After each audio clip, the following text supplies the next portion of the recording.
Gracias, Ramón. Hola, ¿cómo están? Para mí es un gusto estar con ustedes ahorita. Este es media horita, 45 minutos que podemos platicar. Y el tema que vamos a platicar hoy es los 10 Brilliant Basics de una planeación estratégica de marketing digital.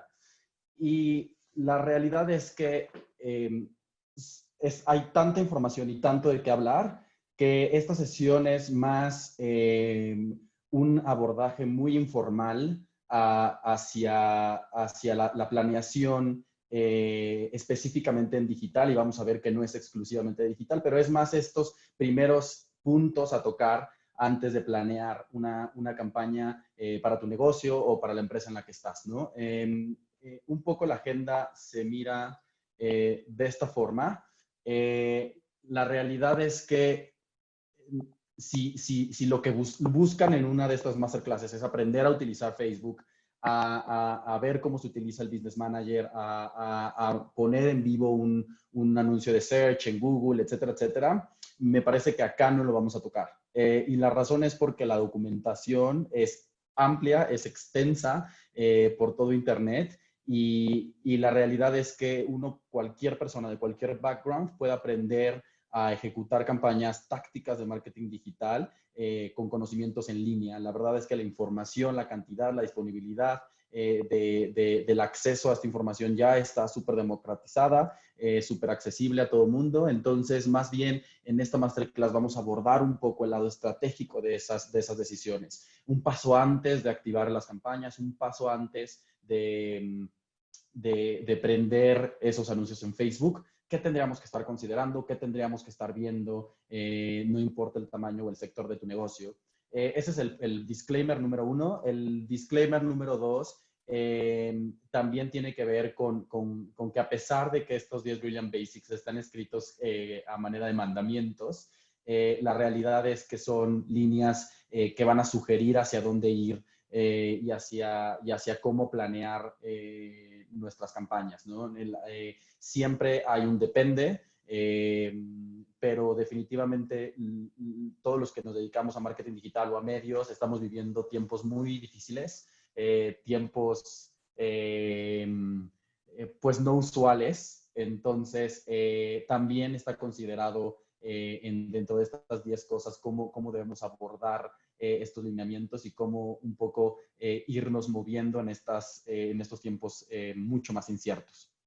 Bueno, entonces, como dijo Ramón, las preguntas en la caja de Q&A, tendremos un espacio al final y no duden en hacer cualquier tipo de pregunta de cualquier tipo de background, ¿no? Entonces, empezamos con los 10 puntos. El primero, no reinventarás la rueda. Muchas veces cuando estamos justo en estas planeaciones digitales, pareciera que queremos desechar y tirar a la basura lo que se hicieron en años anteriores o lo que hicieron nuestros colegas en años anteriores, o tuvimos un cambio de agencia o una promoción, un cambio de posición, y de repente somos las nuevas personas que toman estas decisiones para el negocio y se nos olvida que hay N cantidad de históricos detrás por donde debemos empezar, ¿cierto? Entonces, no dudemos en que el primer paso ante una planeación estratégica es revisar los históricos. ¿Qué me funcionó? ¿Qué no me funcionó? ¿Cuánto invertí? ¿Cuánto me trajo? ¿Cuáles fueron los learnings, si es que hay? ¿Qué cosas no volvemos a hacer? ¿Qué cosas son los aprendizajes, ¿no? Entonces, definitivamente debemos de empezar con los históricos de tu campaña y pedir a tus partners, a la agencia, en tus archivos, a revisitarlos y tomarlos como una excelente base para la cual planear tu campaña hacia el futuro, ¿no? Si no hay un tema de históricos, y también si los hay, estamos en una obligación también, como tenemos el acceso a información en todos lados, a buscar esos benchmarks en la industria, ¿no? Saber qué es lo que hace la competencia, saber cuáles son los casos premiados, saber qué es lo que está haciendo, activando en su página de Facebook, su página de Instagram, la competencia, qué es lo que parece ser que les está funcionando. Ahorita tenemos el acceso a N cantidad de plataformas de información que nos permiten ver estadísticas de la competencia y sería definitivamente un pecado no hacerlo. Y si no hay de tu industria, también busca fuera de ella. qué es lo que se está premiando, qué es lo que se está sonando, puedo tomar inspiración de empresas grandes, de empresas chicas, de startups. Entonces, definitivamente que el buscar un clavado antes de pensar en tácticos y en lo que voy a hacer y pausar y revisar lo que hay detrás es una excelente forma de empezar. Y definitivamente para esto hay que trabajar colaborativamente. Parecerá obvio, pero definitivamente no es la norma. Tenemos que estar muy estrechamente de la mano con nuestras agencias de contenidos, de medios digitales, con nuestros partners, con las personas que nos activan o simplemente con los propios miembros del equipo para trabajar de una forma colaborativamente bajo el mismo goal, ¿no?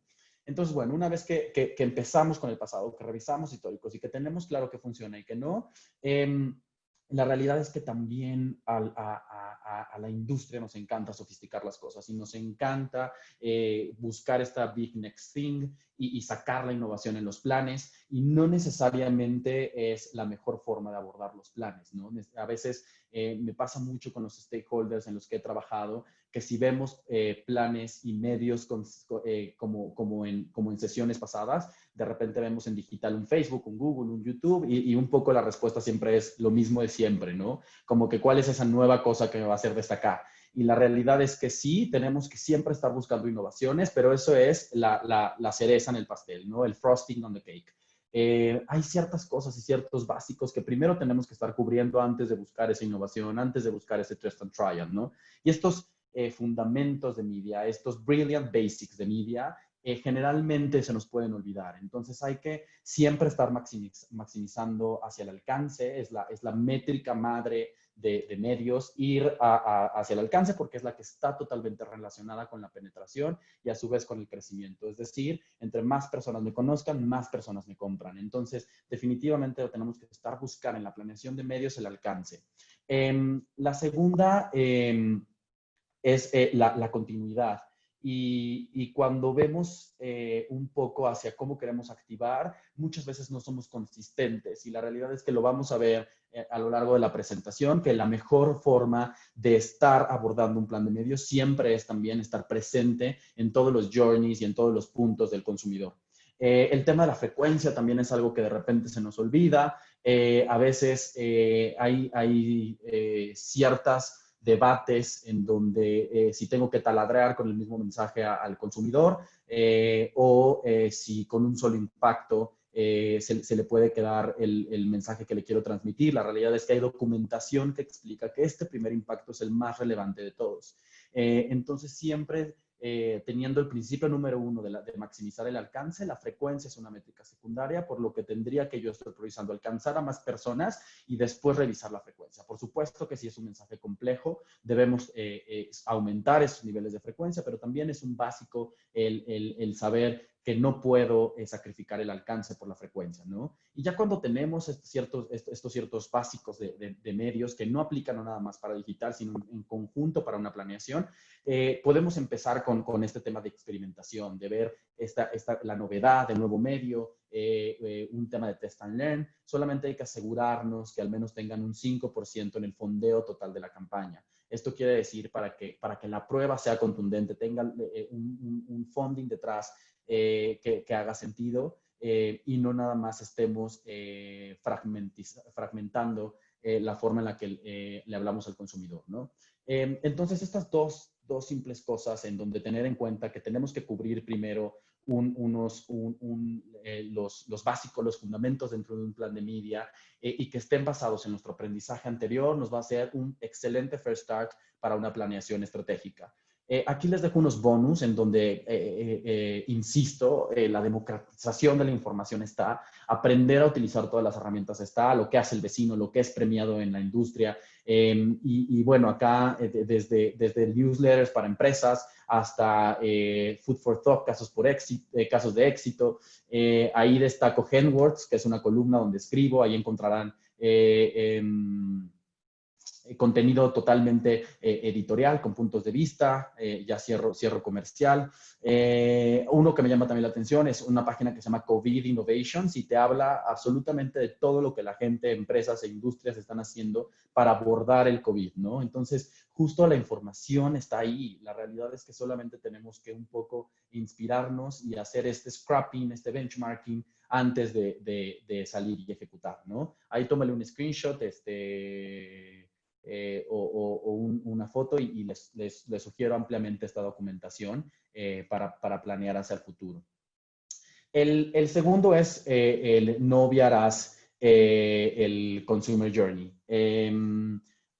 Acá me parece que la relación que tenemos las marcas con el consumidor es una relación tóxica, es una relación en donde no le importas al consumidor, no quiere saber de tu existencia y tú por más que le estás escribiendo, estás tratando de estar presente, esta persona no te hace caso, preferiría ver a otras personas. Y la realidad es que estamos expuestos a tantos anuncios tanto tiempo. Hay estudios que sugieren que una persona en digital solamente está expuesta todos los días a más de 5,000 anuncios. Entonces, definitivamente al consumidor lo tenemos lleno.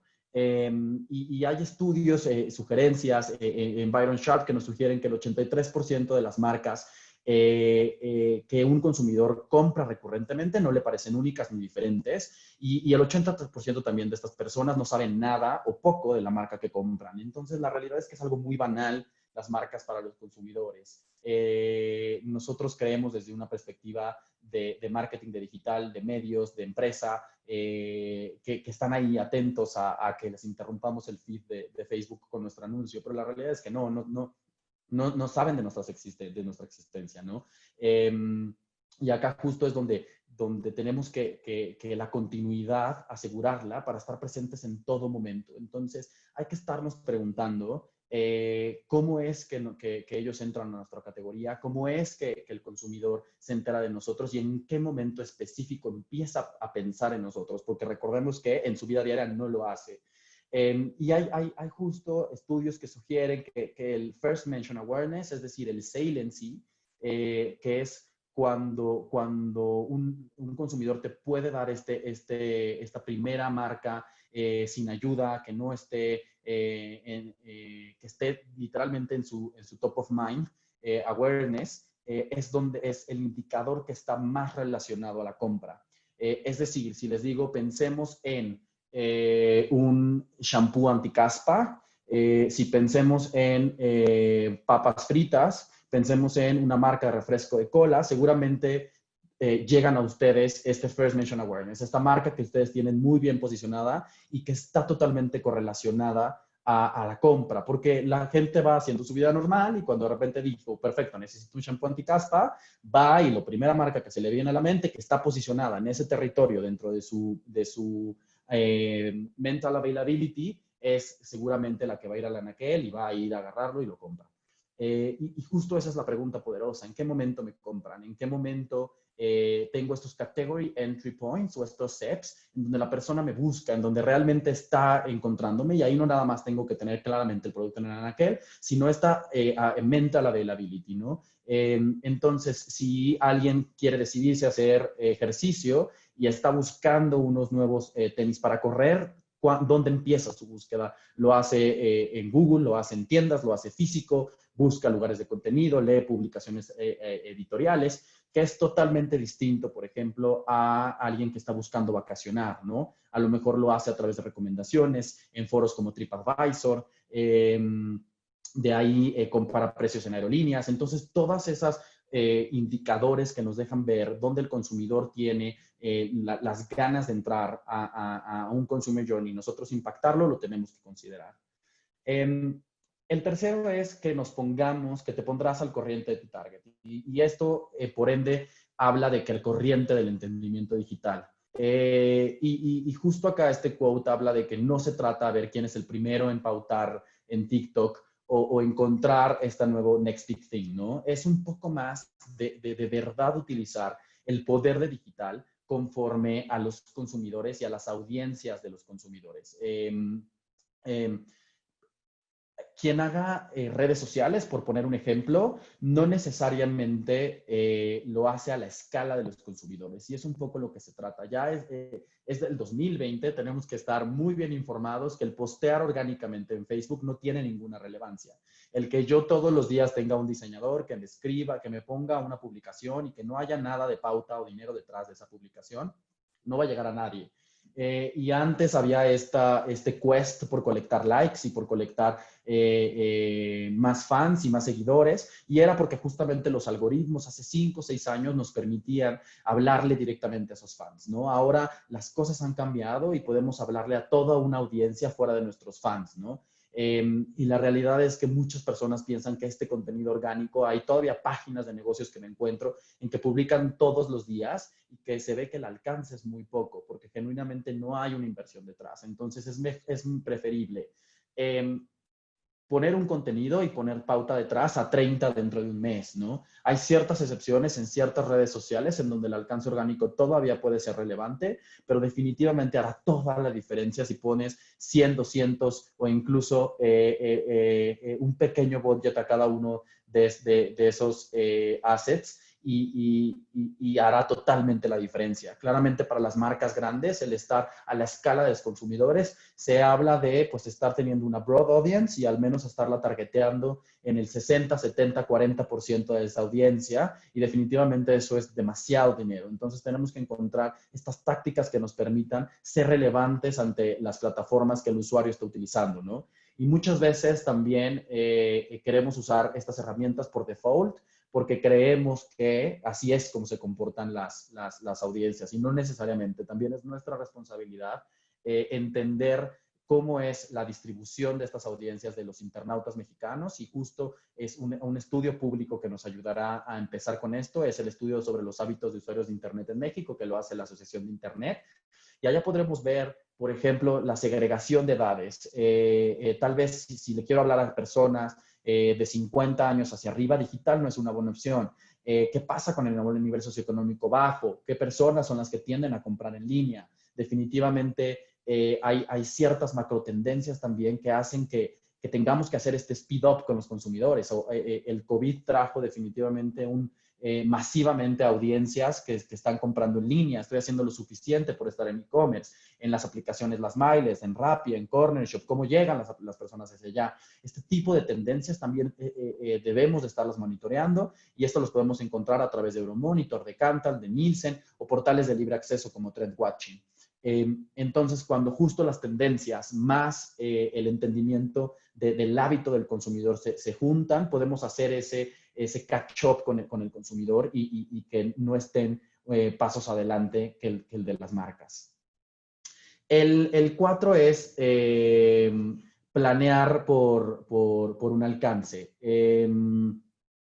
Acá definitivamente el alcance debemos de empezarlo a verlo total. Y esto aplica un poco más para estas grandes marcas, en donde los TRPs, generalmente cuando no vemos un plan de televisión, pareciera que estamos justo en el canal correcto. Y no porque televisión no sea importante, sino porque no tendríamos que estar viendo los TRPs, tendríamos que estar viendo el alcance total de un plan, ¿no? El alcance definitivamente es la métrica número 1 en media. Veíamos en estas slides pasadas, porque la forma en la que crecen las marcas es llegando a más personas. Está totalmente relacionada con la penetración en las categorías, por lo que dejemos de estar viendo un plan digital o un plan de tele. Tendremos que empezar a hablar una conversación mucho más holística, en donde se combinan estos medios y estamos hablando alcances totales, ¿no? Y justo hay mucha más documentación, allá las fuentes, en donde un plan efectivo de medios definitivamente hace que haya uplifts en distintos tipos de consumidores, ¿no? Están los low loyalists, los heavy users, y los mid consumers, ¿no? Estas personas que te compran, que son heavy users de tu marca, y hasta las personas que te compran ocasionalmente. Y uno pensaría esta ley de Pareto que estamos acostumbrados, que tal vez nos enseñaron en tiempo atrás, en donde el 80% de tus ventas las hace el 20% de tus consumidores, ¿cierto? Allá justo en las fuentes hay un extracto, un one-pager, en donde sugieren que no necesariamente es así. La realidad es que como venimos insistiendo, entre más personas alcancemos, más personas pueden considerarnos, y donde hay mayor crecimiento, donde hay mayor oportunidad para las marcas, es encontrar a estas personas que no necesariamente son leales a nosotros. Estas personas que cuando están en el anaquel están considerando la competencia y viene esta mental, esta physical availability y hace que nos prefieran a nosotros, ¿no? Y esto nos lleva también a un tema cuando estamos viendo alcance total, que es inevitable centrarnos en la multicanalidad, ¿no? El consumidor no está por la vida diciendo, ahorita estoy offline y luego voy online y viceversa. Está simplemente expuesto a una cantidad de canales y prende la tele y después está en su celular y luego ve Netflix y después escucha Spotify y en el traslado prende radio. Esta forma de este consumer journey, como vivimos, no se separa entre off y on. Y entender la multicanalidad nos va a dar estos reach incrementales que de nuevo están relacionados a encontrar a más personas que sean posibles compradores de nuestra categoría, ¿no? La multicanalidad también nos da un efecto que se llama el novel stimuli. Este es un efecto un poco más cognitivo a nivel cerebro, en donde si vemos un anuncio, por ejemplo en Facebook, y ese mismo anuncio lo repetimos en YouTube o en otra red social, hay en el cerebro este efecto en donde parece que el impacto es desde cero, que el impacto es nuevo, lo toma como freshness, simplemente por ser un canal distinto. Y como veíamos anteriormente, la frecuencia 1 es la más importante, el primer impacto es el que está mayor correlacionado con las métricas de marca, por lo que este novel estímulo en la multicanalidad nos funciona para ser mucho más efectivos en la forma en la que planeamos, ¿no? Y acá justo les quería contar un caso público, que es el lanzamiento de Magnum que tuvimos el año pasado. Ganó un FOMLA como el Best Use of Digital Platform.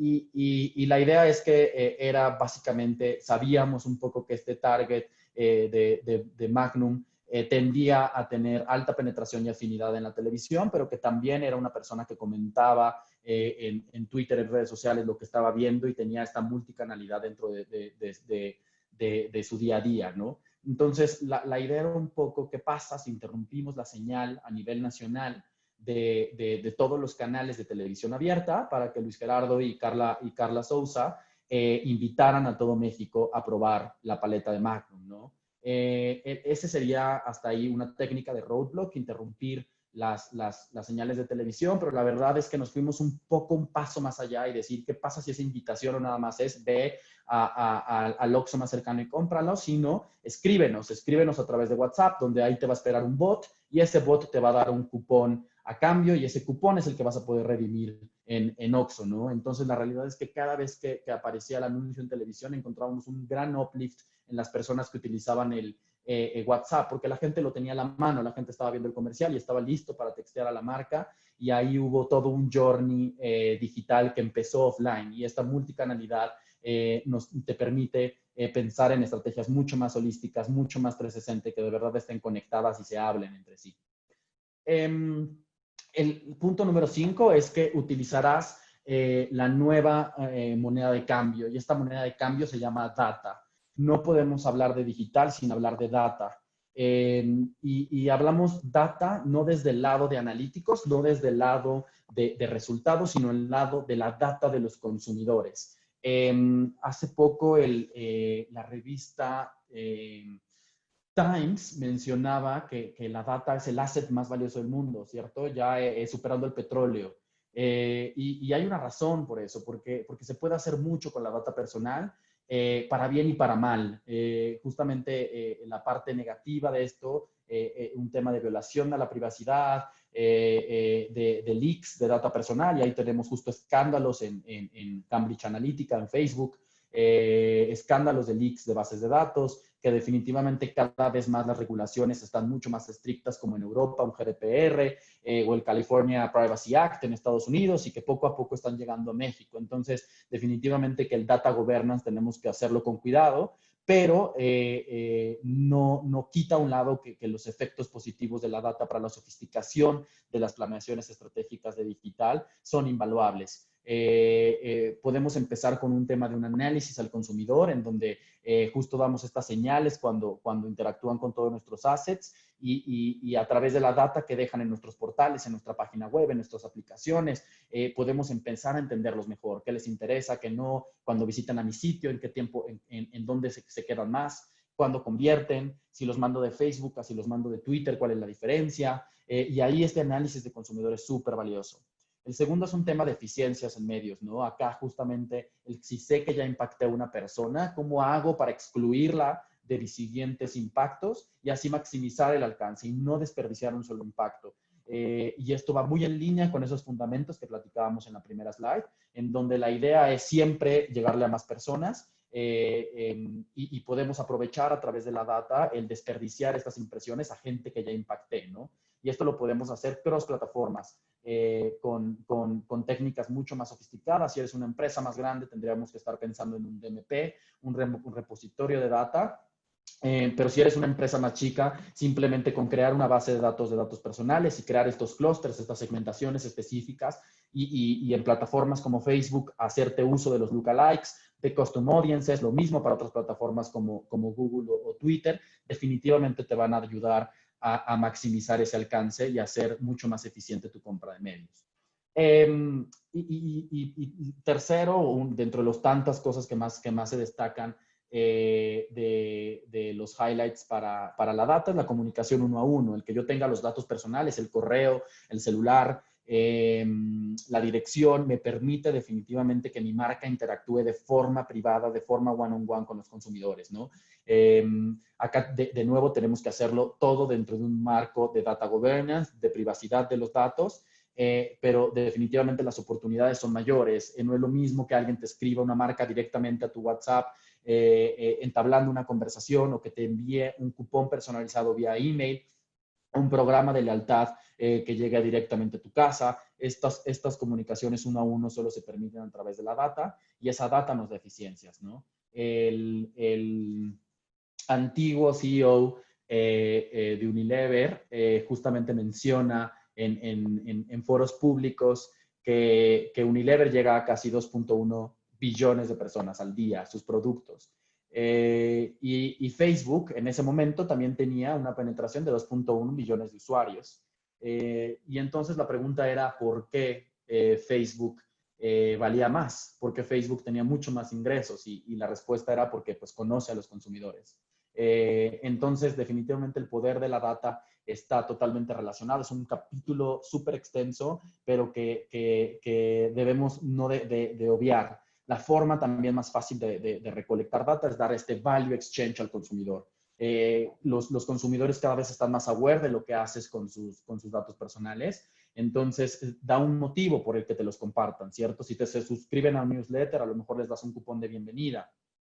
Si se suscriben a tu marca, tal vez le personalizas la experiencia, tal vez le das un cupón para probar tu producto, un descuento de primera vez. Esa data tendría que estar totalmente alineada con un valor hacia el consumidor, ¿no? Hay veces que ese valor no es perceptible, como estas aplicaciones en donde te dicen, si te casas con tal persona, ¿cómo serían tus hijos? En donde nada más le damos accept, y no vemos los términos y condiciones. Definitivamente el value exchange es que utilices esa aplicación y se quedan con tu data, y a su vez esas empresas la revenden a otras empresas, ¿no?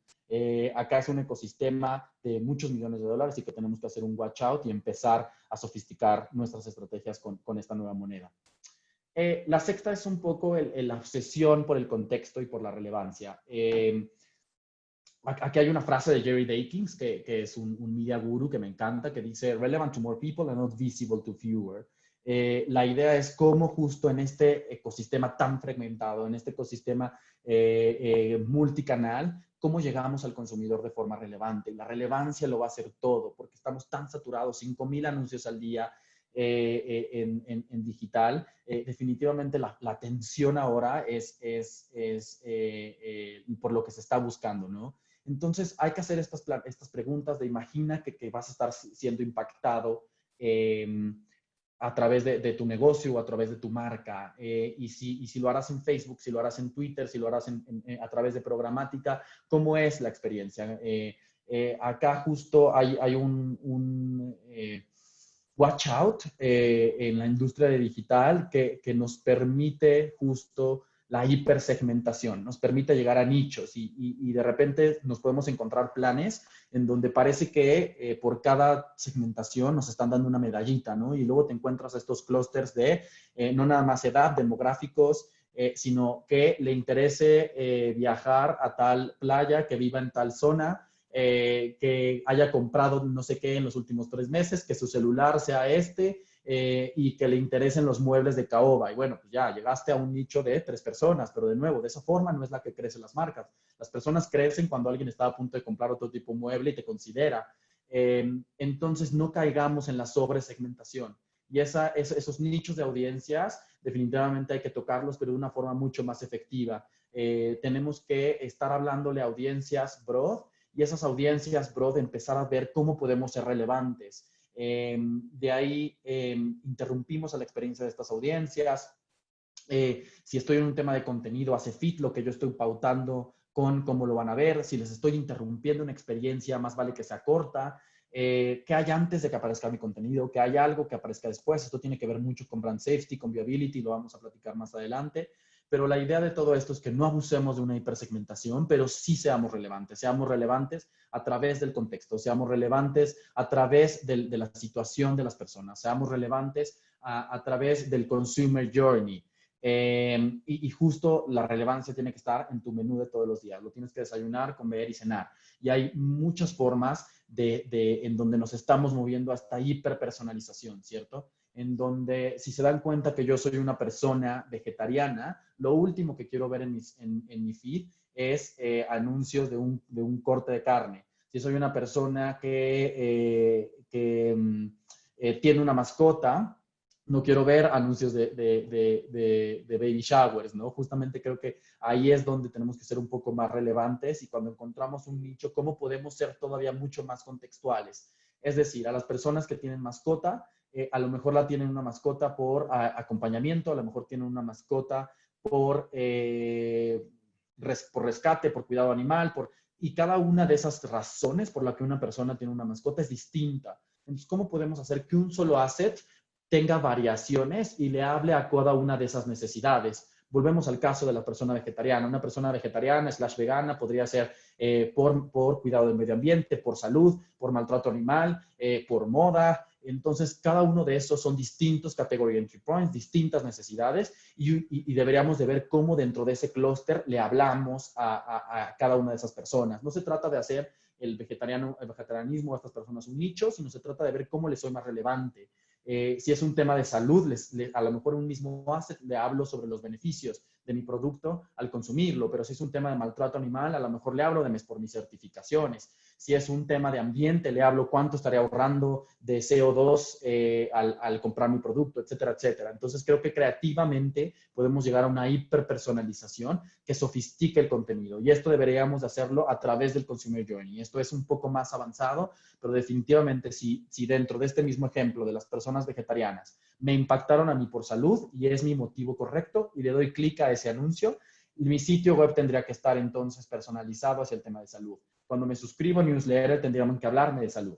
Y toda esta personalización hace que sea mucho más relevante y que sienta que me están hablando a mí, porque de nuevo 5,000 impactos me llegan todos los días, la atención la tengo disipada, estoy viendo Netflix, estoy escuchando Spotify, a la vez estoy en el celular, tengo el radio de fondo, etcétera, etcétera, y tenemos que ver la forma en la que siento que esta comunicación es hiperpersonalizada. Y ya entrando justo a las posibilidades que me da el contenido y al cómo podemos nosotros adaptarlo para ser mucho más relevantes, hay que hacer nuestras propias reglas de contenido. Hay que hacer estos frameworks que nos permitan tener unos básicos de cómo es que tengo que hacer la creatividad en digital, ¿no? Acá hay que utilizar primero la data.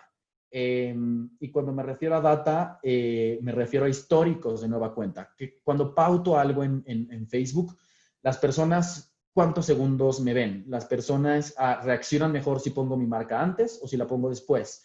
Reaccionan mejor si pongo primero una foto aspiracional que me hable de lifestyle y se quedan más tiempo, se quedan menos. Tengo que entender también cómo consumen las plataformas. TikTok lo ven con audio o sin audio. Twitter es más visual o funciona mejor los videos. todas estas reglas nos van a permitir crear nuestro propio framework que nos funcione a cada una de nuestras marcas. Y ahí es donde vamos a entender el rol, no nada más de nuestro contenido, sino de la plataforma. Y aquí tenemos que diferenciar muy bien dos tipos de contenido en digital. Uno que nos va a ayudar a crear marca y otro que nos va a ayudar a hacer esta sales activation. Cuando hablamos de crear marca, tal vez estamos hablando de formatos un poco más largos, 15, 30 segundos como máximo, tal vez plataformas que prioricen video como YouTube o ciertas publishers de programática que están totalmente cargados hacia video, como las personas que tienen partnership con mobile gaming y que te aparecen estos videos a través de... entre los minijuegos para regalarte vidas o simplemente para darte un reward como mayores horas de streaming, etcétera, etcétera. Pero si hablamos de Sales Activation, tal vez estamos hablando de formatos cortos, ¿cierto? Estamos hablando a lo mejor de 3 segundos dentro digital. Hay una regla de la MMA que ya nos habla de la one second rule, ya ni siquiera son 3 segundos, estamos hablando de 1 segundo de atención. Entonces, definitivamente las reglas de contenido tenemos que hacerlas conforme a nuestra categoría, a nuestro producto, pero siempre basadas en lo que nos funciona a nosotros y totalmente instituirlas y seguirlas cada vez para ser más eficientes. Acá la industria nos sugiere, de acuerdo a sus plataformas, a algunos inicios. Les recomiendo ahí, todos estos son de libre acceso. El ABCD, me faltó ahí una de el ABCD de la creatividad efectiva en YouTube. Es una guía definitiva que nos habla de atención, de branding, de cómo pautar en digital dentro de esa plataforma, y lo hace YouTube a través de N cantidad de estudios que hace en su plataforma, ¿no? En Facebook hay un sitio que se llama Creative Hub y se van a la sección de Inspírate e incluso pueden ver marcas transnacionales de otros países, en otros continentes, gigantes, pequeñas, startups, cómo utilizan la plataforma, cómo hacen estas reglas y nos vamos a dar cuenta que consistentemente todas las empresas llegan a la misma solución, ¿no? Un branding desde el segundo cero, una corta duración, las proporciones adecuadas a cada red social, optimizar con sonido, sin sonido, dependiendo de la plataforma, que el mensaje sea uno solo, que si el propósito de tu comunicación es largo plazo, lo hagas en tales plataformas, si es corto plazo, lo hagas en estas otras. Entonces, todo esto es de libre acceso y asegurémonos de tener justamente un framework que nos permita hacer esto. La octava es invertir en calidad. Y este es otro capítulo que puede ser tan extenso como queramos, porque nos invita un poco a prestar atención en dónde aparecemos. Y lo platicábamos hace rato con el contexto y con la experiencia. Y generalmente en media tradicional lo hacemos mucho, ¿no? Acá es, si voy a pautar en una telenovela, ¿qué telenovela es, no? No es lo mismo La Rosa de Guadalupe que 100 mexicanos dijeron, ¿no? Y no necesariamente lo hacemos en digital, aunque no es lo mismo aparecer en tal publisher que otro, ¿no? Entonces, en digital el contexto también lo es todo, y si hay documentación que nos sugiere que tu asset puede ser más efectivo dependiendo de la contextualización de dónde aparece en offline, también sucede así en online, ¿no? Y en este contexto, pues tenemos que ser muy cuidadosos con los retos que la industria nos depara, el tema del fraude, el tema del safety, ya que hay ciertas herramientas que si somos corporaciones medianas o más grandes, indudablemente tenemos que seguir para asegurarnos que estamos en la línea correcta cuando hablemos de fraude y safety. Y no nada más queremos evitar las malas prácticas, sino también queremos perseguir un ambiente que sea fértil para todos los que nos dedicamos a digital, ¿no? Y estas buenas prácticas definitivamente pueden costar más. Puede costar más que la gente me vea, puede costar más que la gente me dé clic, puede costar más que sea relevante, pero hay que perseguirlas. Y definitivamente aquí es la pregunta, ¿dónde quieres aparecer? ¿Quieres que tu marca aparezca en periodismo de alta calidad? ¿Quieres que aparezca fomentando contenido que sea útil para grupos vulnerables? O quieres, no importa, solamente porque te salga barato, silenciar algunas voces que no deberían, apropiarte culturalmente de contenido que no te toca, promover contenido racista, homofóbico, político, etcétera, etcétera, etcétera, que puede dañar tu imagen. Entonces, definitivamente tenemos que no nada más evitar las malas prácticas, sino empujar por las buenas prácticas y fomentar una industria que priorice el contenido de calidad. De nuevo, esto es un tema súper extenso, lo que es el ad fraud, el brand safety, y definitivamente hay amplia documentación de los partners que se dedican a las verificaciones en línea, pero es algo que tenemos que tener en mente siempre en la planeación, ¿no? Aquí hay un bonus que engloba ciertos conceptos que veníamos trabajando. Es un caso hace ya 2 años. Es un caso de alergia a la leche de vaca que tuve la oportunidad de colaborar hace un par de años. Ganó un EFI de oro en la categoría de bebidas y alimentos y nos habla un poco de este contexto, de este safety, justo de cómo el journey dentro de los consumidores podemos hacerlo de forma distinta. La problemática es que hay ciertos bebés que son intolerantes a la leche de vaca. Y por ende pueden presentar esta alergia a través del seno materno. Cuando la mamá ingiere lácteos, pues los puede pasar a través del seno materno y puede llegar la fatalidad donde el bebé pueda perder la vida por este tipo de alergias que pueden acabarse en respiración, en eczemas fuertes, etcétera, etcétera. Entonces estábamos jugando con un tema definitivamente muy sensible y que no es algo que se conozca a grosso modo, ¿no? Porque los síntomas son aislados, generalmente no se diagnostican de una forma a la primera, sino simplemente el bebé presenta diarrea y a lo mejor al siguiente mes presenta otro síntoma y así sucesivamente, y la mamá nunca se entera que lo que tenía era alergia a leche de vaca y que ella misma era la que se los estaba provocando. Entonces lo que hicimos fue crear una página web en donde te diera un test que ayudara a la señalización de estos síntomas y sugerirle a la mamá que podía tener su hijo alergia a la leche de vaca. Esto se hizo a través de una creatividad que utilizaba stop motion y bueno, punto y aparte de la parte de la creatividad, el journey es que simplemente la mamá tenía este trigger, ¿no? En donde mi bebé está enfermo, no encuentro una solución, el pediatra no localiza la totalidad de los síntomas.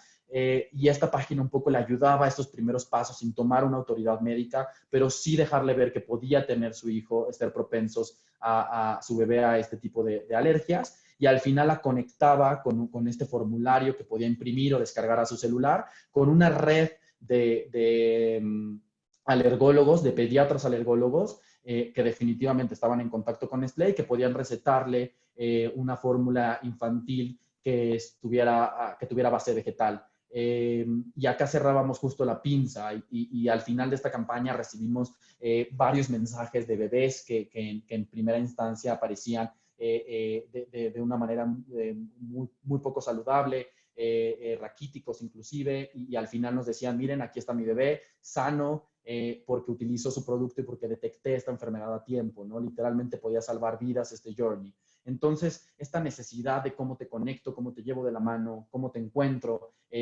dónde es el passion point que me empiezas a buscar, cuáles son esas keywords en Google que la mamá buscaría, por qué las buscaría, de qué forma, en grupos cerrados de Facebook, lo pregunto a través de WhatsApp, cuando el pediatra no le da la solución, en dónde lo busca. Estas preguntas desde el lado del consumidor, del journey, alcanzarlo en el momento correcto, tener esta physical availability, ayudarle entre el offline y el online. Definitivamente creo que es un caso que ahí está, si lo quieren revisar, en la documentación afuera y que conecta mucho esto a la parte también de relevancia. Estamos ya hacia el final con 2 puntos más. El noveno definitivamente es la parte de medición, cómo medimos correctamente. Y esto es algo que también tenemos que sofisticar mucho en los pequeños y medianos negocios, en donde no necesariamente los objetivos están todavía de digital alineados con lo que quiero, ¿no? Muchas veces estamos persiguiendo esos likes, que nuestra publicación se vea con muchos comentarios, cuando hay documentación que demuestra que no hay ninguna correlación entre los likes y las ventas, ¿no? Entonces, así como cuando lo pensamos, pues es ridículo que a lo mejor llegues con la vicepresidencia, con dirección, con el board de cómo te fue en tu campaña y digas, oye, no vendí nada, pero mira, 40,000 likes en mi publicación. La realidad es que no pasa así, la gente está buscando alcance, me recuerdan más, tengo una intención de compra mayor, me compraron tanto, y esas métricas del negocio no son ajenas a digital. Tendríamos que estarnos midiendo de la misma forma a través el upper funnel de brand leads en la mayoría de las plataformas, o las conversiones en el lower funnel. ¿Cuánta persona le dio clic a mi anuncio y cuánta persona las puso en el carrito? ¿Cuánta gente se interesó por mi anuncio y de ahí hizo una llamada? ¿Cuánta gente vio mi anuncio y se trasladó a punto de venta? Hay forma de medirlo, hay forma de documentarlo, y estas son de verdad cuando vemos la efectividad de las campañas, ¿no? Si de plano estamos ahora el reto en un mundo de métricas digitales, hay frameworks de libre acceso. Uno de ellos es el MTM o Metrics That Matter, que nos va a dejar ver qué métricas tendríamos que estar fijando de entre todo lo que podemos medir en distintos canales digitales. No es lo mismo medir en el upper funnel search que Facebook, no es lo mismo medir en conversión YouTube que Twitter. Entonces, estas métricas nos dejan ver qué tendríamos que estar priorizando de todas las métricas que podemos ver, clics, engagement, comentarios, alcance, bla, bla, cuáles tendríamos que estar viendo dentro del funnel. Entonces, definitivamente vale la pena que le echen un ojo a eso.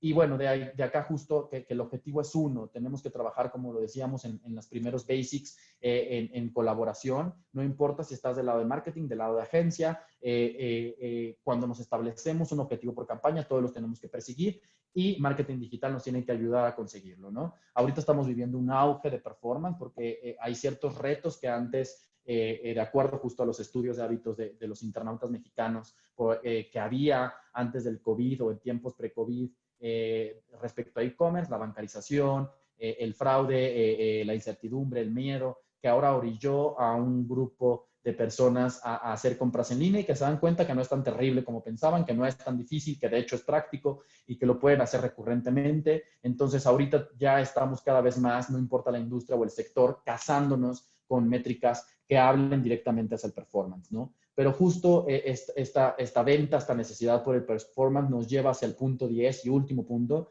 que nos habla sobre pensar a largo plazo, ¿no? Documentación nos sugiere que el 60% del presupuesto tiene que construir marca.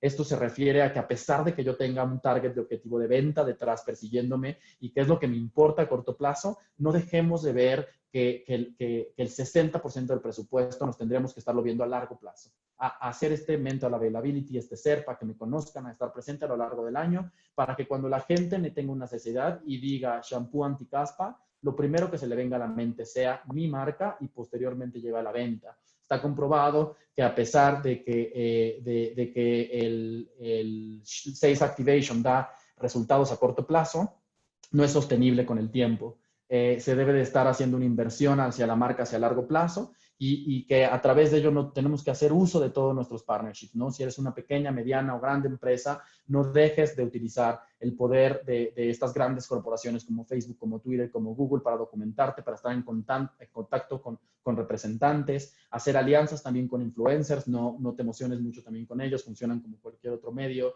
y hay que exigirles igual, pero justo cuáles son nuestros partnerships con los que puedes empezar a trabajar y que muchas cosas positivas en la industria salen cuando en conjunto nuestras agencias con estas grandes corporaciones, con personas de influencia, con contenidos, con portales, se juntan y crean un ecosistema que es favorable para la industria y para los consumidores.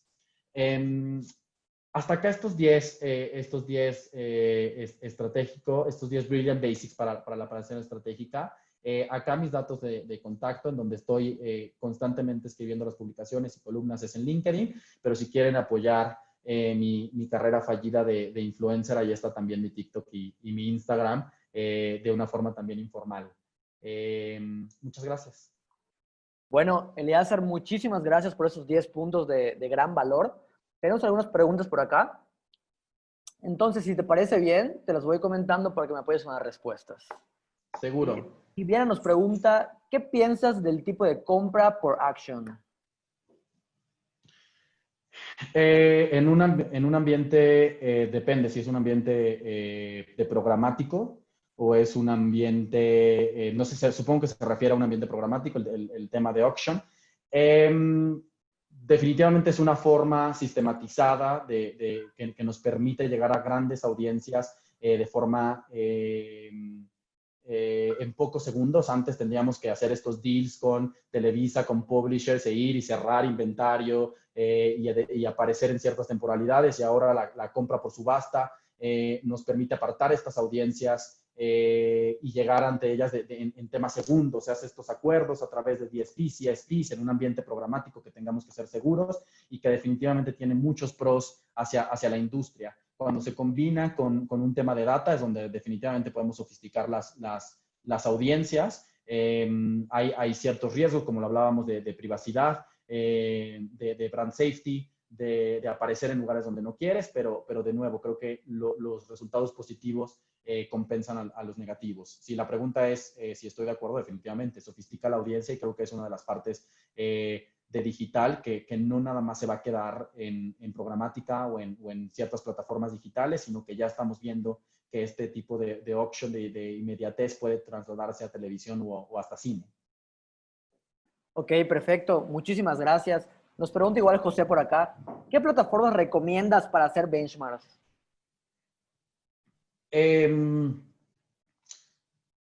Depende de qué tipo de benchmarks, José, estés buscando. Me parece que justo la primera slide di al menos 10 por 10 portales de libre acceso que te pueden dar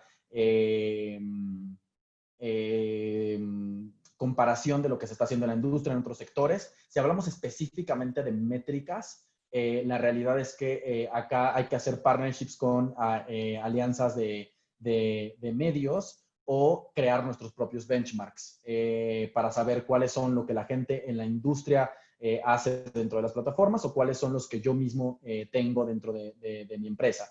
Un portal que nos puede dar métricas también interesantes es eMarketer. Perfecto, muchísimas gracias.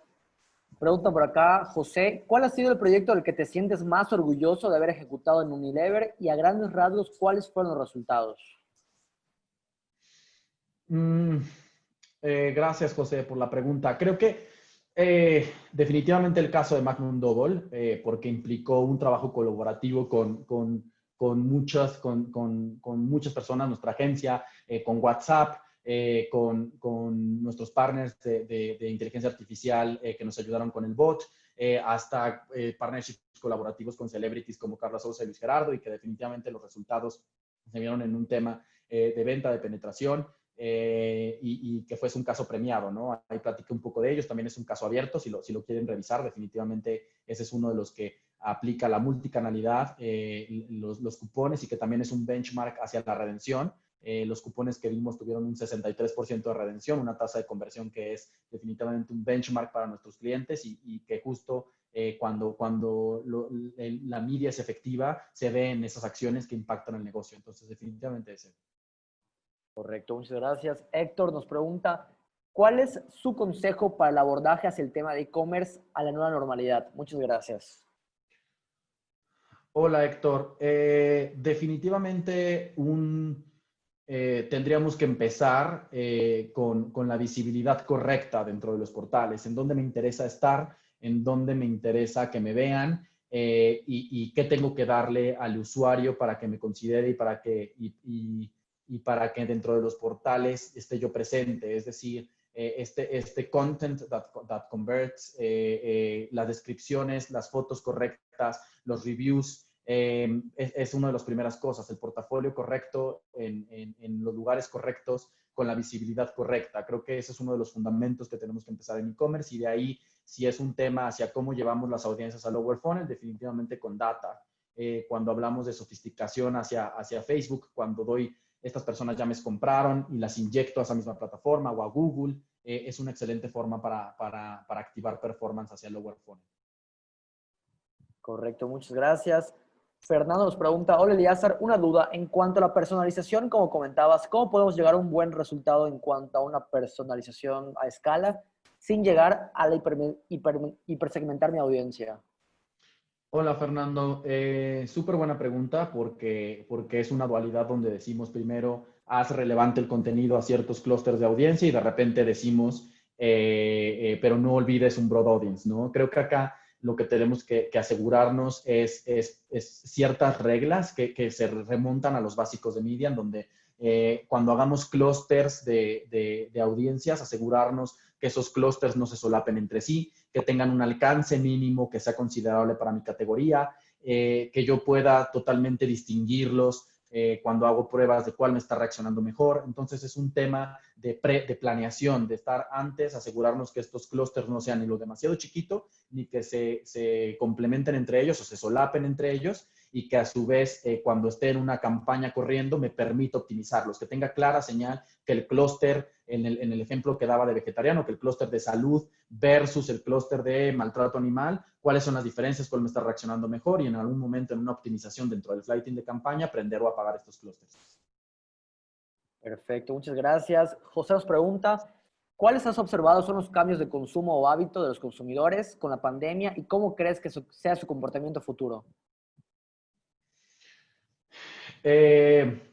Acá hay documentación específicamente en México sobre los cambios y hábitos dentro de los consumidores a partir de COVID. Nos señalan un incremento, obviamente, en los canales digitales del más del 16%, incremento en la penetración de las audiencias de televisión a pasos acelerados, igual de doble dígito. Definitivamente un tema de probar e-commerce. Hay muchas macro tendencias que nos hablan de hábitos y consumos específicamente en media, ¿no? Si hablamos hacia un lado de generales, de hábitos, creo que definitivamente la nueva normalidad nos va a traer el e-everything, el que todo lo podamos crear en línea, que no hay servicio que no podamos tomar por internet, en algún tiempo más el aislarnos, ¿no? Todavía no se siente seguro realizar nuevas acciones y entonces hay ciertos casos que tenemos que inventar categorías, ¿no? Si eres un restaurante, si eres una marca de alimentos, si te dedicas a la industria de viaje, ¿cómo puedes un poco readaptar esas experiencias a estas nuevas tendencias macro de los consumidores? Pero hay esos dos aspectos y de los dos hay amplia documentación. Perfecto. Karen Parente nos pregunta, ¿qué opinas de una campaña de Always On con influencers que construyan tu marca todo el año? Hola Karen, buena pregunta porque los influencers definitivamente son un hot topic en digital y la realidad es que primero tenemos que entender que funcionan como cualquier otro medio.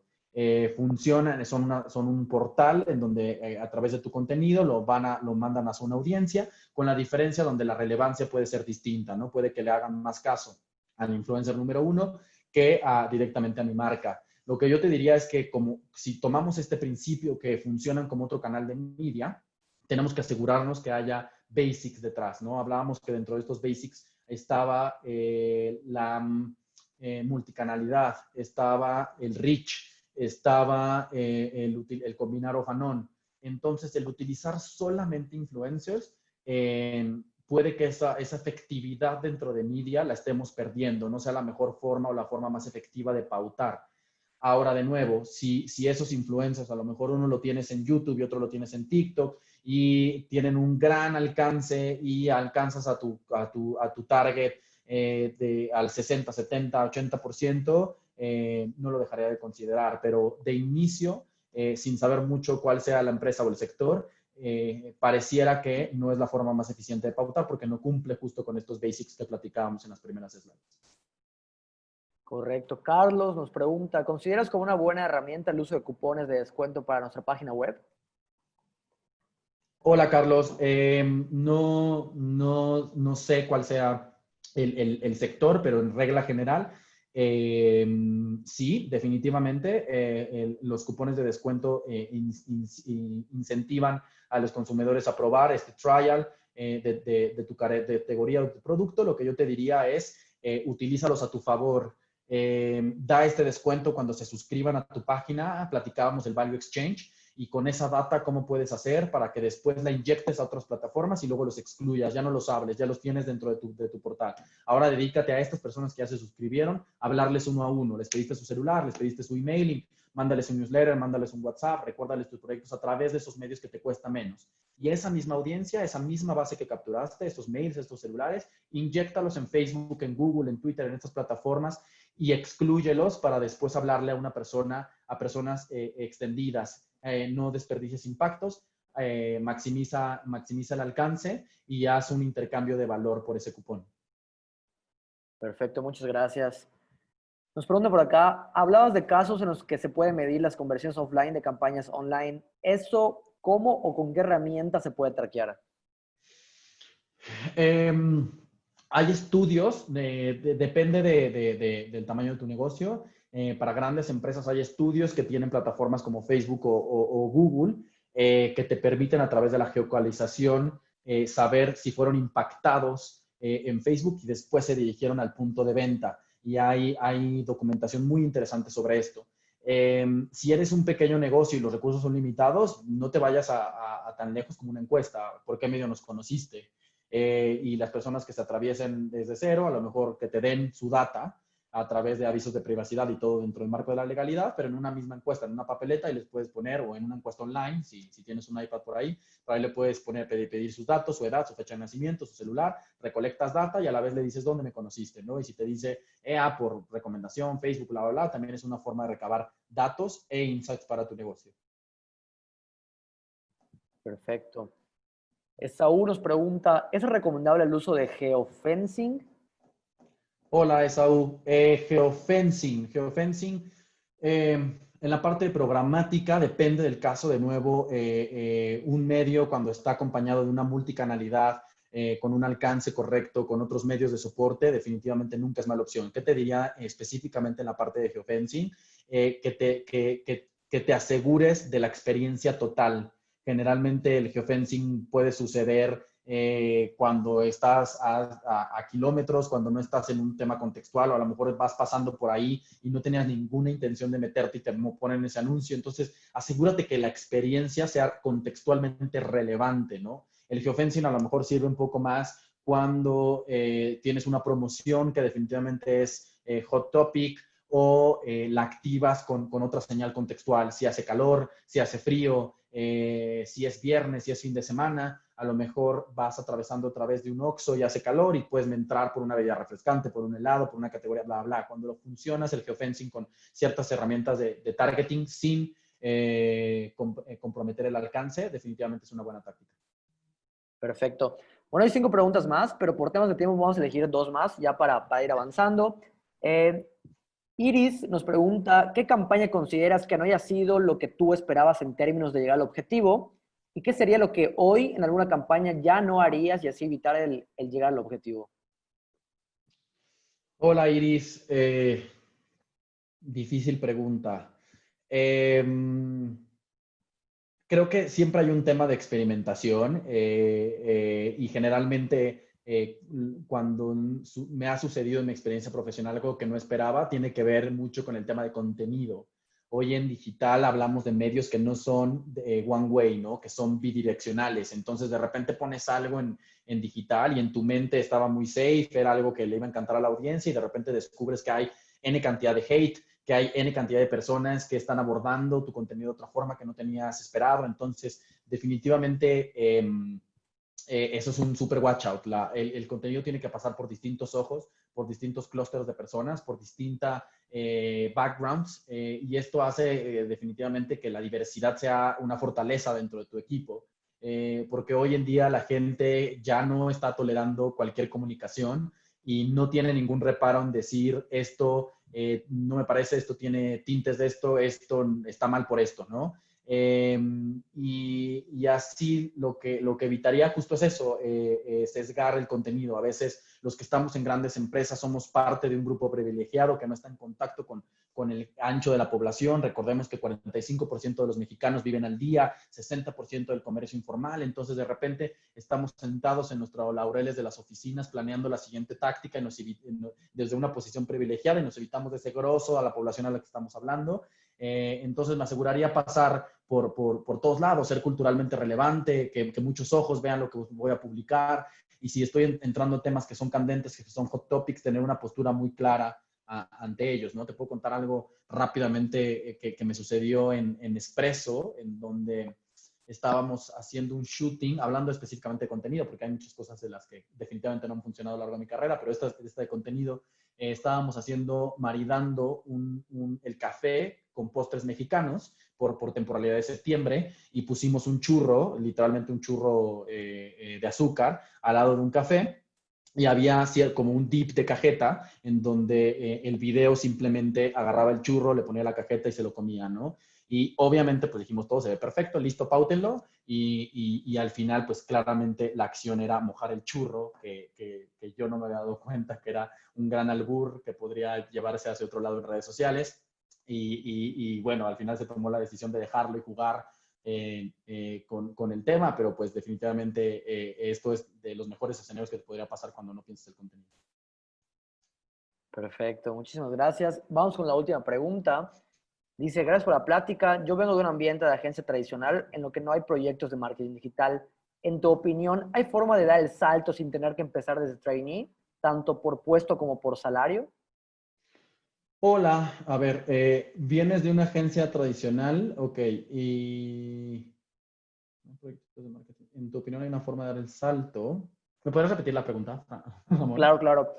Dice, en conclusión, viene de una agencia que no es digital y Ajá. quieren cómo dar este salto en una agencia, creo, digital, sin haber tenido como esa experiencia, no pasar por trainee, o sea, Ah, ya, por ok, todo ese ok, tema, ok. ¿no? No, no, no, no, no, no. A ver, la experiencia en digital no te la dan los años. Definitivamente. Esto es un hecho. O sea, no porque cuando alguien se presenta en digital y dice, hola, soy Eleazar y tengo 8 años en digital, da lo mismo. Hay alguien que puede tener 6 meses y saber más que yo. La realidad es que la forma en la que se mueve digital es tan rápida y es tan democratizada que no depende de los años de experiencia conforme otras áreas del marketing, ¿cierto?